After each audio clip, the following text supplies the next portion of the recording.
এমনটা কেন? কারণ ডিসাইড আপনি করেন আপনি কি করবেন। বিসমিল্লাহ বলবেন, আর যদি আরবি না পারেন বলবেন আল্লাহ তোমার নামে করলাম বিসমিল্লাহ, আল্লাহ তুমি কবুল করো আমার পক্ষ থেকে, এবং যাকে যাকে আপনি উদ্দেশ্য করেন তাদের কথা আপনি বলে দিবেন আল্লাহুম্মা তাকাব্বাল মিন্না। যদি আরবিতে এতটা বলতে পারেন এনাফ, যে আল্লাহ আমাদের পক্ষ থেকে কবুল করো, তাহলে হয়ে যাবে একটা জুমলা। এটা হচ্ছে জামা, মানে বহু বচন। আল্লাহুম্মা তাকাব্বাল মিন্না এটা বললে আপনার আর কিছু বলতে হবে না, ঠিক আছে? এটা হচ্ছে কুরবানির শর্ট।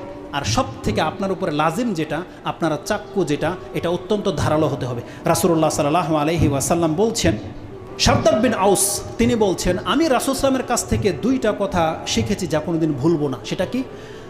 আল্লাহ সুবহানাহু ওয়া তাআলা এমন ইনসাফকারী, ইন্নাল্লাহা কাতাবাল ইহসান আলা কুল্লি শাই। আল্লাহ প্রত্যেকটা কিছুর উপরে এহসান করতে আমাদেরকে শিক্ষা দিয়েছে। এহসান করবেন আপনি আপনার নিজের প্রতি। আমরা যখন মানুষকে বুঝাই তখন শুধু বড়দের প্রতি এহসান করা শেখায়, বাচ্চাদের প্রতি এহসান করা শেখায়, কিন্তু ইসলাম আমাদেরকে শিখিয়েছে দেখেন আপনি আপনার নিজের প্রতি প্রথম এহসান করেন।